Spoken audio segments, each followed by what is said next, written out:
Sean todos bienvenidos a nuestro encuentro, sean todos bienvenidos a nuestro canal, sean todos bienvenidos a nuestra familia.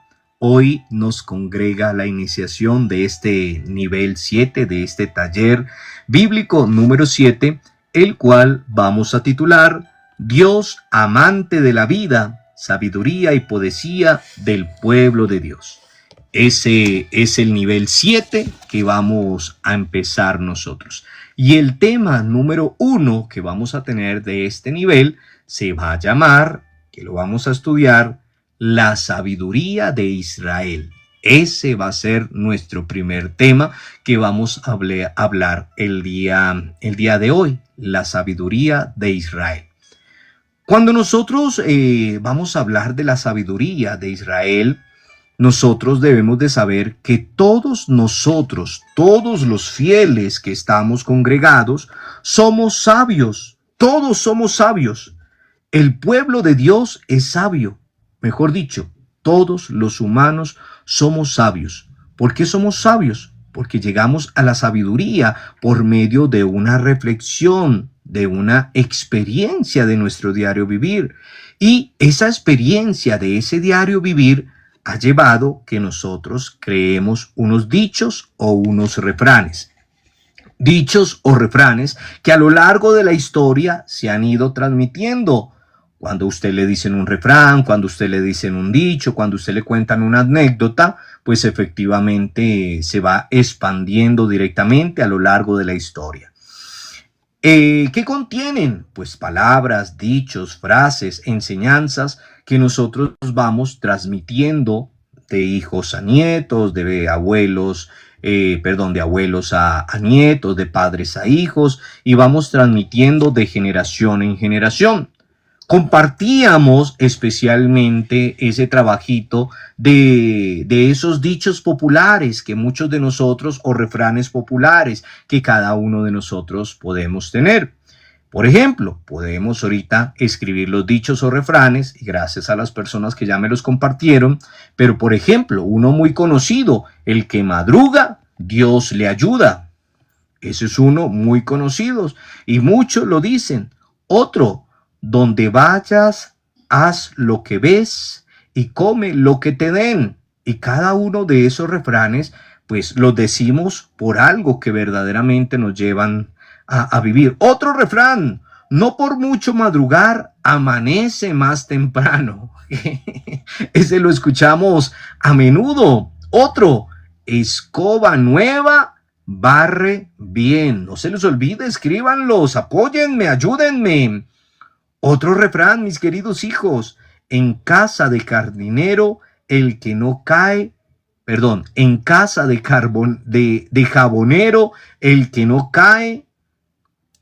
resbala.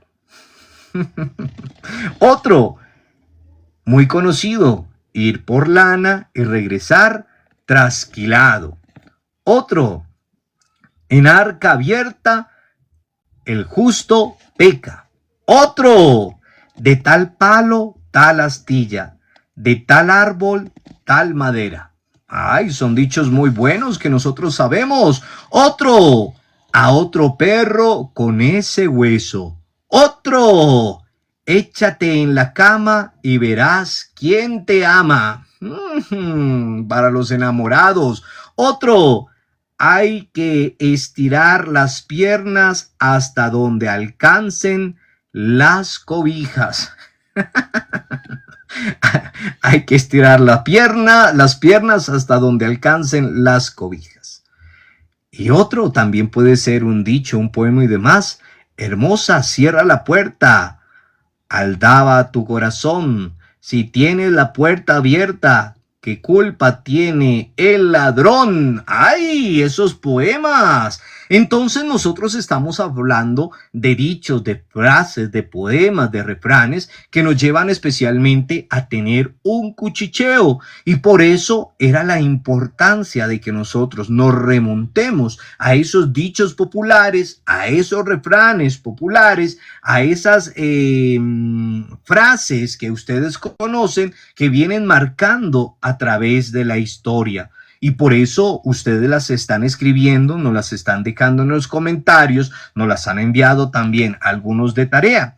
Con esas frases, con esos dichos, con esos poemas, con esos refranes directamente, pues vamos a comprender qué es la sabiduría, porque es donde nosotros tenemos que llegar a conocer qué es la sabiduría.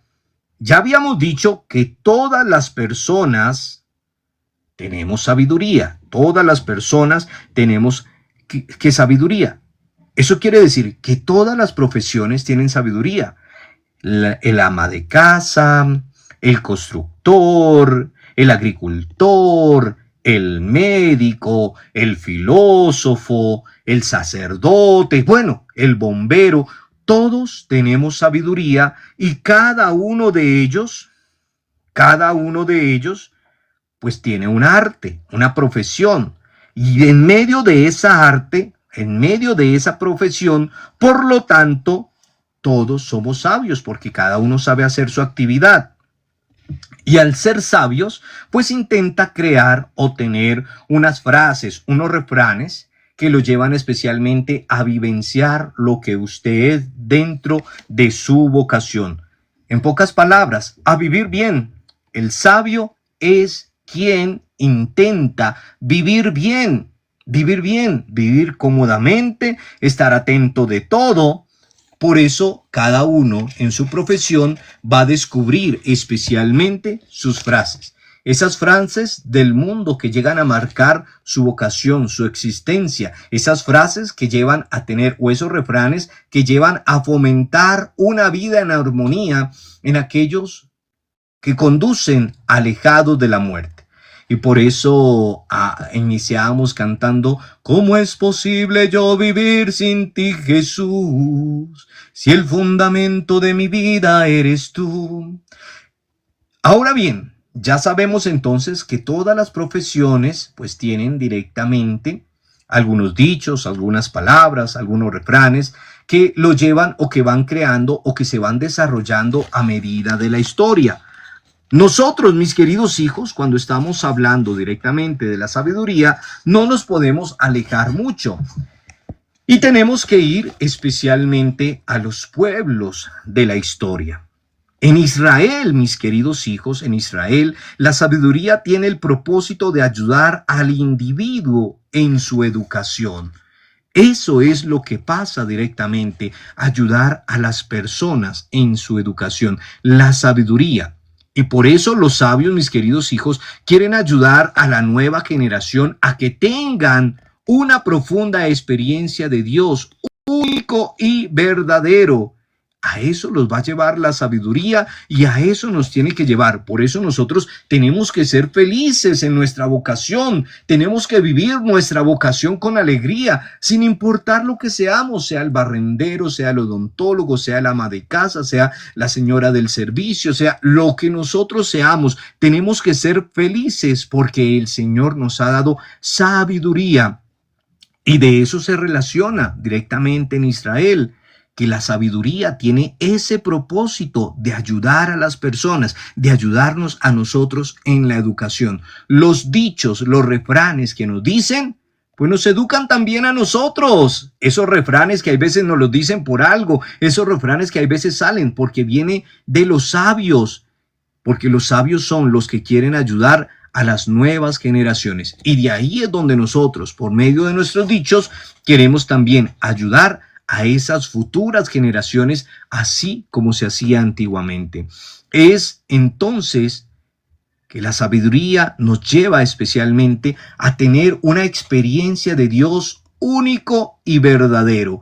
Es mi sabiduría la que me lleva a tener una experiencia de Dios único y verdadero. Por eso, cuando meditamos el Evangelio, cuando meditamos la palabra, cuando vamos y nosotros la saboreamos, vamos a tener con esa sabiduría iluminada por el Espíritu Santo en sus pastores, nos va a llevar a tener una excelente experiencia de un Dios único y verdadero.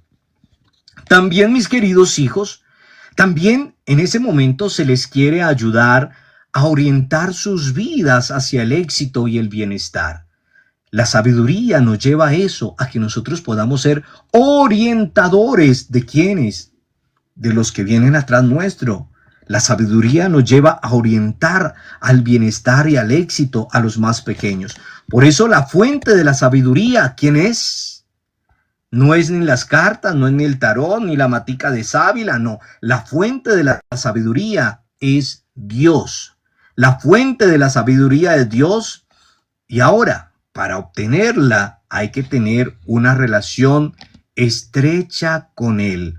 No es solo, ay, yo quiero sabiduría, Señor, dame la sabiduría que tenía. No, yo debo tener una relación estrecha con Dios. Por eso no me cansaré de decir que tenemos, como nos ha dicho a lo largo de los días, tenemos que amarnos, porque Dios es amor. Y nos ha dicho verdaderamente que debemos de estrechar esos brazos. Entonces, para recibir la sabiduría, para tener la sabiduría, yo tengo que tener un lazo estrecho o una relación estrecha con Dios. A esto se le llama, muy fácil, temor de Dios. A esto se le llama temor de Dios. Yo debo de tener un lazo estrecho, una relación estrecha con Él. Y por eso a eso se le llama temor de Dios. Porque si yo, como cuando los niños, hay niños que son temerosos de sus padres, porque es que si hace algo lo va a regañar, porque es que si hace algo, pues, y a eso nos lleva. Para recibir la sabiduría de Dios, un Dios que nos ama, debemos de tener una relación estrecha con Él. Y a eso se le llama temor de Dios. La pregunta es, ¿nosotros seríamos temerosos de Dios? Ahora, nosotros tenemos que ir un poquito más allá. Por ejemplo, las formas de sabiduría hebreas. No hebreas, sino hebreas, esa forma de sabiduría hebrea. En la cultura judía, mis queridos hijos, existen diversas formas de compartir la sabiduría. Y es donde nosotros vamos a ir comprendiendo cuáles son esas diversas formas, de las cuales, mis queridos hijos, no podemos ahondar en el momento, de pronto leyendo cada una de las citas bíblicas, pero como ustedes son muy estudiosos, muy hacendosos, yo solo se las voy a dar a conocer y ustedes van a ir especialmente a la cita bíblica y la van a indagar. Recordemos que es un curso que avanza un poco a pasos agigantados, pero que deja una enseñanza en cada uno de nosotros si queremos aprender. Es un autocurso, un autoconocimiento donde se nos dan las herramientas para que nosotros empecemos a aprender. Entonces, ¿cuáles serían las formas de la sabiduría hebrea?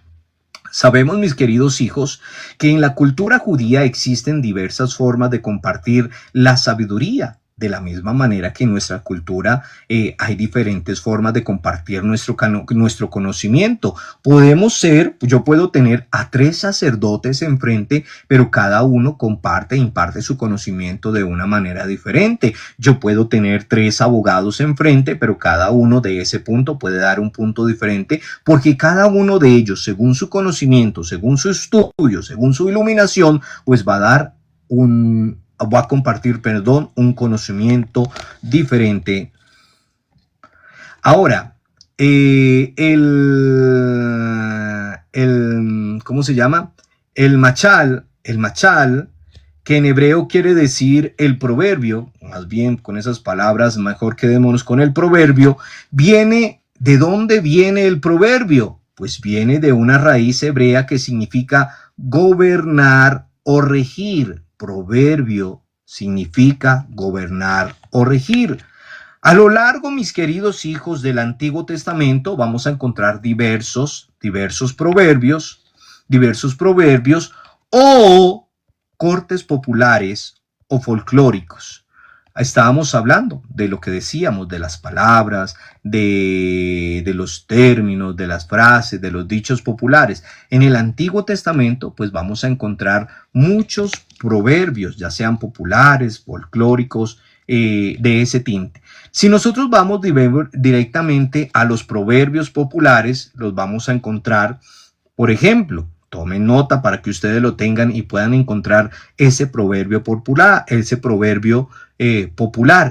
En este caso, estamos hablando que en Primera de Samuel, en el capítulo 24, versículo 13, y del 10 al 11 vamos a encontrar algunos de los proverbios populares.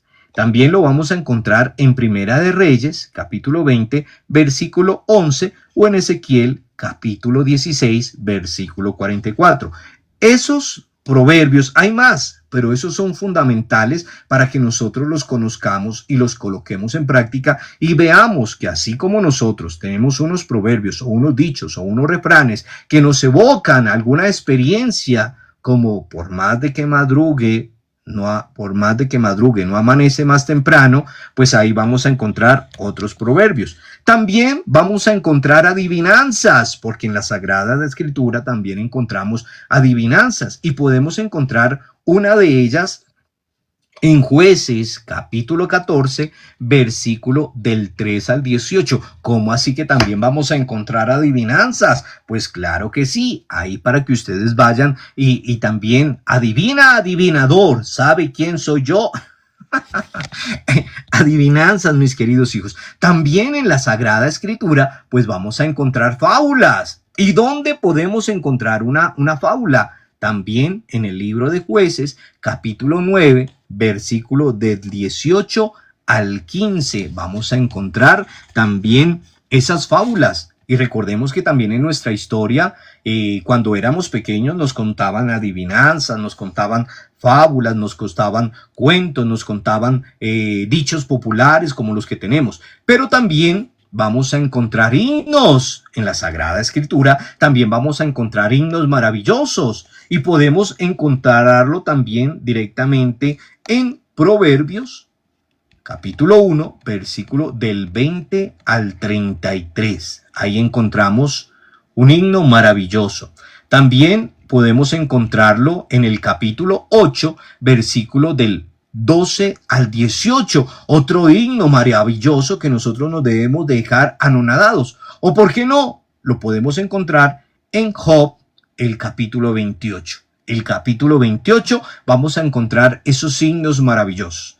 Ahora, también dentro de la Sagrada Escritura vamos a encontrar consejos bases en la experiencia. Entonces, ¿qué es un consejo? ¿Qué es un consejo base? Algo que me va a llevar a empezar a crecer. ¿Y dónde lo vamos a encontrar? También en Proverbios capítulo 24, versículo del 30 al 34. Esos consejos bases, esos consejos que de pronto nos pueden servir a cada uno de nosotros. O también en Proverbios capítulo 4, versículo del 6 al 9. Otro consejo base. O en Eclesiástico capítulo 1, versículo 12, o capítulo 2, versículo 26. Todo ello que estamos hablando sería interesante que nosotros empezáramos a meditarlo y a escucharlos aquí, pero vuelvo a decir, es importante, mis queridos hijos, que ustedes tomen la iniciativa de empezar a indagar y empezar a ver dónde encontramos esos proverbios populares, dónde encontramos esas adivinanzas, dónde encontramos esas fábulas, dónde encontramos esos signos maravillosos, dónde podríamos encontrar consejos y, ¿por qué no? También vamos a encontrar reflexiones sobre la naturaleza.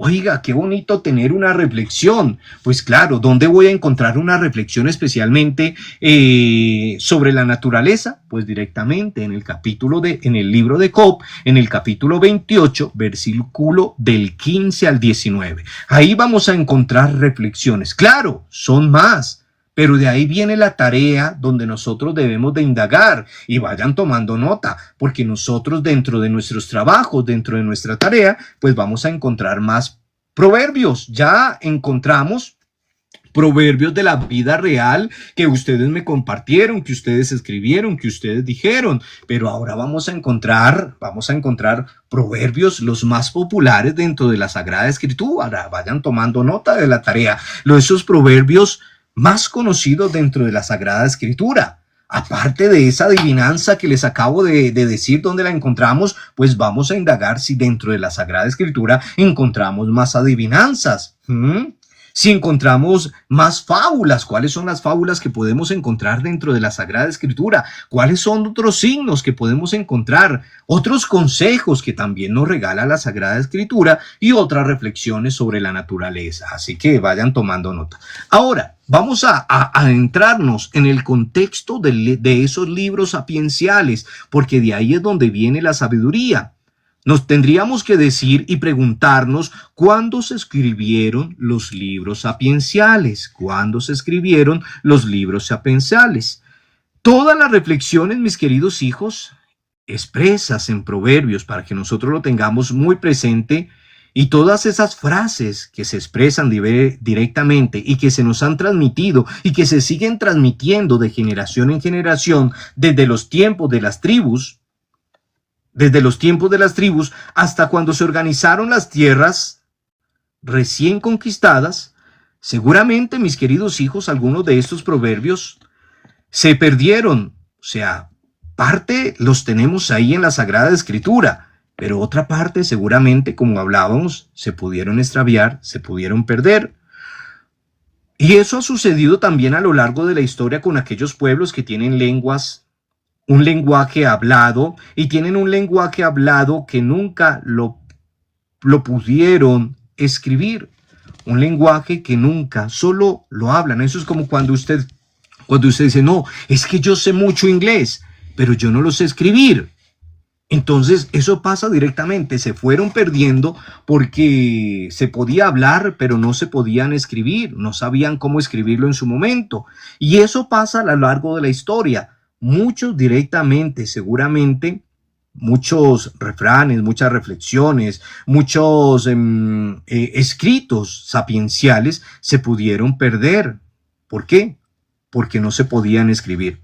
Ahora, si vamos directamente cronológicamente a la escritura de los libros sapienciales, la podemos ubicar en la época de la Restauración. Recordemos cuando hacíamos ese mapa, esa montañita, y estábamos hablando aquí, cuando hablamos directamente de los restauradores, nos vamos a ubicar especialmente en esa época de los restauradores o la restauración, es decir, luego del regreso de Babilonia. Ahí nos vamos a ubicar especialmente. Para esta época, los historiadores, mis queridos hijos, habían terminado de redactar sus grandes obras. Y entonces surge la necesidad de recuperar, ¿qué? Los proverbios antiguos que les habían servido en su educación. Eso es lo que necesitan recuperar en su momento. Esos proverbios antiguos que les ayudaron en la educación. A la vez, mis queridos hijos, que se componen otros nuevos que van a sustentar las nuevas condiciones en las cuales viven. Y volvemos a decir, según la profesión de cada uno de nosotros, pues se van creando dichos, se van creando refranes, se van creando proverbios, porque si usted le dice a los panaderos que le digan proverbios de ellos, le van a decir, en la puerta del horno se quema el pan. Si le preguntan de pronto a un carnicero, pues le va a decir, por más que afile el cuchillo, no va a cortar como era nuevo. Proverbios que se van inventando, y así el de los curas, médicos, ingenieros y demás. Entonces, mis queridos hijos, ellos necesitaban recuperar todo ello para aumentar la educación en el tiempo que estaban viviendo y aumentar unos más. A este periodo se le conoce como el judaísmo, para que nosotros estemos muy presentes. Entonces, y vamos a hablar de lo que es el helenismo y el judaísmo. No importa, mis queridos hijos, si voy un poco rápido, ustedes ya van a tener aquí la grabación para que la tengan muy pendiente. Ahora, ¿cuál es el contexto del judaísmo? ¿Cuál es el contexto del judaísmo, mis queridos hijos, del cual nosotros tenemos que comprender e ir avanzando? Para ubicarnos en ese contexto del judaísmo, recordamos la situación que vivió el pueblo durante el exilio, mis queridos hijos. Ya habíamos hablado del exilio, del destierro. Y recordemos, no tienen templo, no tienen identidad, se encuentran desorientados, sintiendo que Dios los ha abandonado en ese destierro. En ese destierro no tenían su templo, no tenían ninguna orientación, no tenían sentido en su momento. Después, mis queridos hijos, del regreso del destierro, surge el deseo de una relación personal con Dios. Ya lo habíamos también visto, que se encuentra esa relación personal con Dios, que se encuentra matizada por una teología de la retribución, que es una teología de la retribución, es decir, que según como la persona cumpla la ley, Dios le va a pagar. Y así nos quedamos algunos. No como esos cánticos, golpe con golpe yo pago. No. Pero se tenía ese pensamiento que según lo que hiciera, Dios le iba a pagar. A los ricos les va bien porque son bendecidos por Dios. A los ricos, ese es el pensamiento, a los ricos le va bien porque son bendecidos por Dios, mientras que a los pobres les va mal porque son pecadores. Era la mentalidad que se tenía, que a los ricos, mejor dicho, están bien bendecidos por Dios, y los pobres estaban así de mal porque eran pecadores. Entonces, mis queridos hijos, aparece en ese contexto, así la idea de que solo los miembros del pueblo judío eran puros, o sea, porque tenían. Entonces, si yo no tengo pecado, voy a ser rico. Entonces aparece así la idea de que solo los miembros del pueblo de Dios eran puros. Nace con ellos el sentido, mis queridos hijos, nacionalista. El pueblo de Israel es elección. El pueblo de Israel es elección y elección de Dios mismo. Para que nosotros lo tengamos algo muy presente. Ahora, algunas de las acciones que se toman en ese momento, o algunas de las acciones que se tomarán, sería expulsar a las mujeres extranjeras para purificar la raza judía. Ya habíamos hablado. Pero había algo en especial, acentuar el valor de la ley. Eso era lo que se quería, acentuar el valor de la ley y de las prácticas ¿de qué? De pureza. A eso se quería llegar, a ese valor, las prácticas de pureza. Ahora, nosotros, o en este contexto, tenemos que descartar que esta corriente no fue unánime, o sea, no fue así, sino que surgió de una resistencia a esta teología. ¿Por qué una resistencia? Que veía en ellos un griego para el espíritu de la alianza. Ejemplo, mis queridos hijos, que se nos veía en ese contexto. El ejemplo de esa resistencia son los libros de Ruth y de Job. Esa es la resistencia que podríamos visualizar en ese contexto, en ese momento. Ahora, vamos a ver ahora lo que es la cultura helénica. La cultura helénica. En el lapso, mis queridos hijos, del año 330 al año 300 antes de Cristo, como se sufre de las invasiones de Alejandro Magno, se suscitó un impacto tremendo en los reinos, circuncindantes, dado que se rompe, pongamos mucha atención, dado que se rompe muchos esquemas. ¿Y cuáles son los esquemas que se van a romper? Pues veamos cuáles son esos esquemas que se van a romper en la cultura helénica. Uno de ellos primero son los judíos. ¿Por qué? Recordemos que los judíos que tenían ciertos perjuicios frente al cuerpo y a la sexualidad, eso era lo que ellos tenían. Ellos se ven directamente desafiados por la novedad griega que introduce el culto al cuerpo masculino. De ahí es donde nosotros vemos por ahí esas grandes esculturas con esos hermosos cuerpos y demás, ese cuerpo masculino que uno ve. Especialmente podríamos direccionarnos especialmente en los Juegos Olímpicos. Esa novedad de llamar la atención o esa novedad de esas esculturas bellas, de esos cuerpos masculinos hermosísimos, atraviesa, por cierto, por cierto, que muchas personas empiecen a visualizar a la figura de esa manera. Y por eso hoy día tenemos imágenes que uno ve de la historia con esos cuerpos esculturales, bellos. Entonces, sigamos nosotros.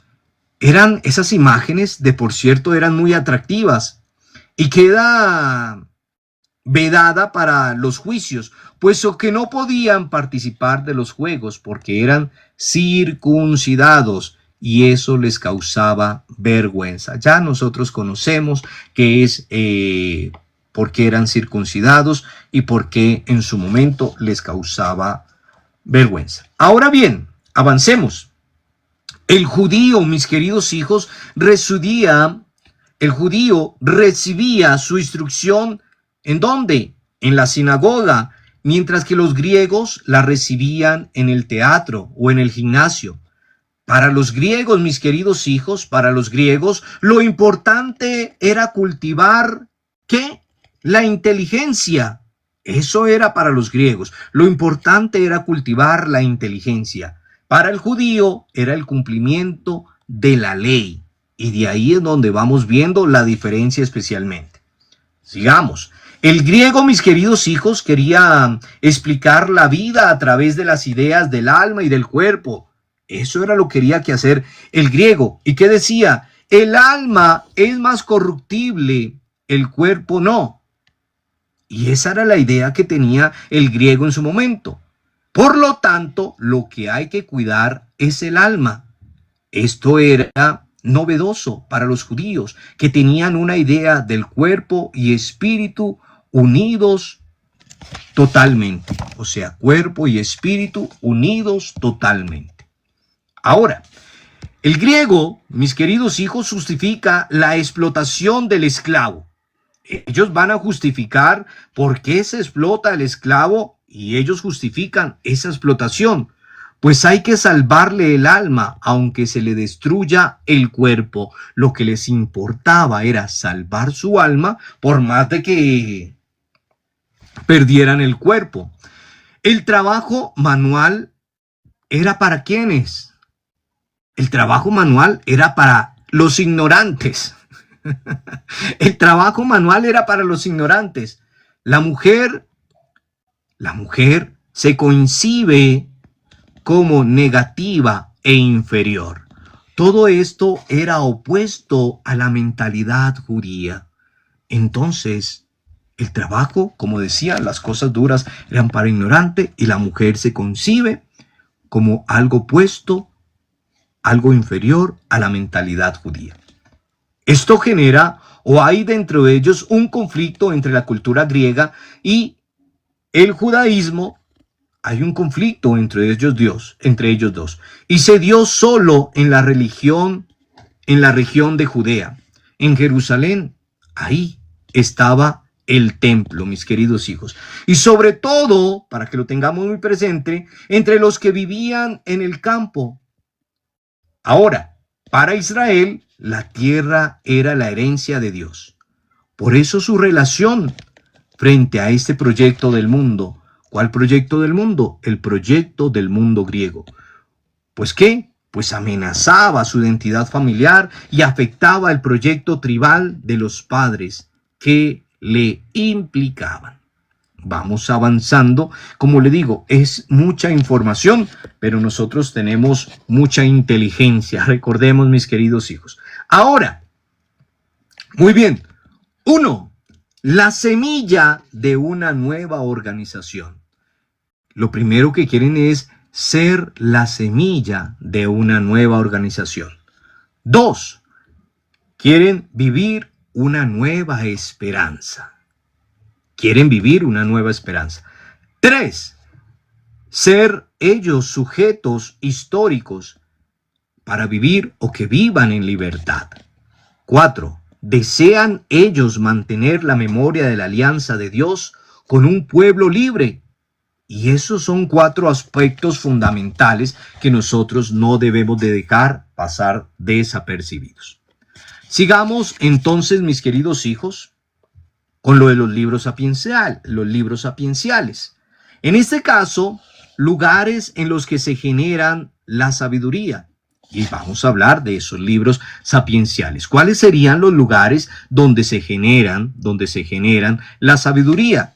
Ya habíamos hablado de que todas las personas, sin importar la profesión, tienen una sabiduría, tienen dichos populares y demás. La sabiduría, mis queridos hijos, empieza a emanar en lugares concretos, empieza a surgir, empieza a florecer en lugares concretos. Hagamos una lista, en este caso, de los lugares donde surgieron la sabiduría. Y hablemos del primero. La primera sabiduría surge en las casas.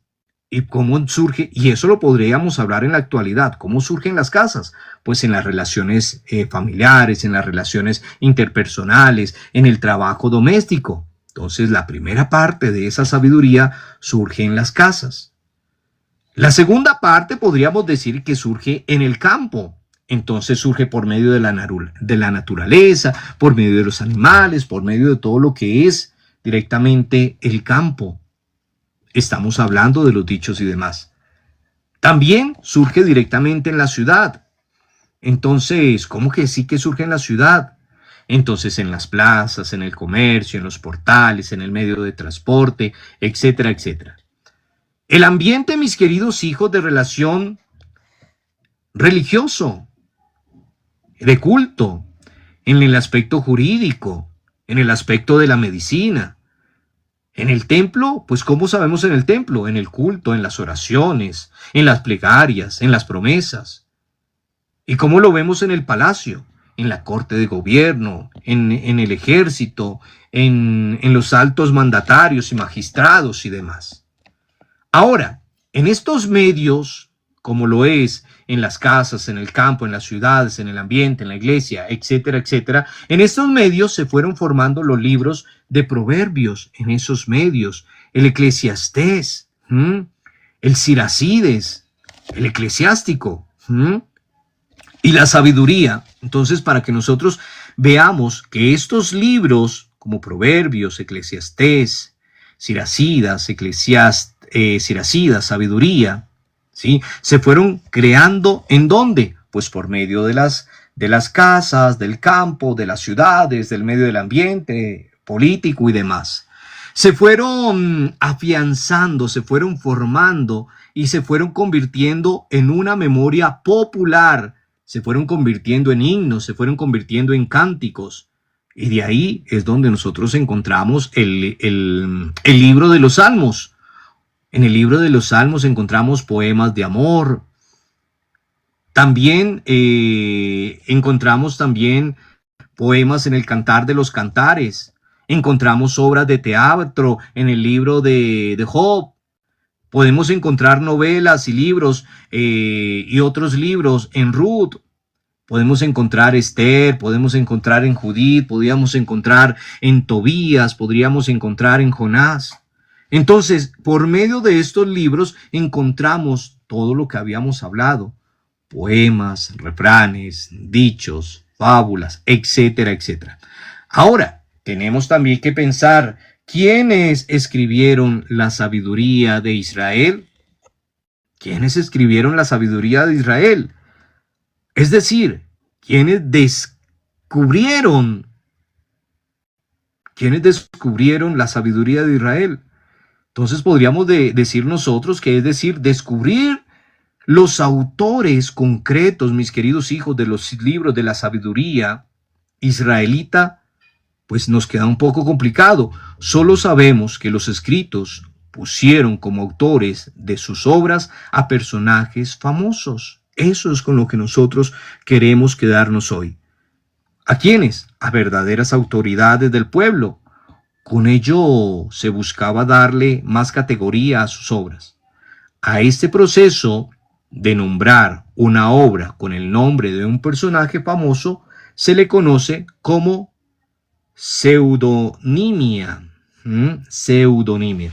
Entonces, mis queridos hijos, nosotros, como hablábamos anteriormente, estábamos hablando de Job, del libro del Eclesiastés, del libro de los Proverbios, del Salmo, del Cantar de los Cantares, de Jonás, de Ruth, de Esther, de Tobías, de Judith, de Siracides, de Eclesiástico y de la Sabiduría. Entonces, este es un compendio directamente donde nosotros podemos encontrar maravillosas palabras que nos van a motivar, que nos van a alegrar, que vamos a encontrar respuesta, que vamos a encontrar dichos, que vamos a encontrar muchas cosas que verdaderamente nos van a alegrar.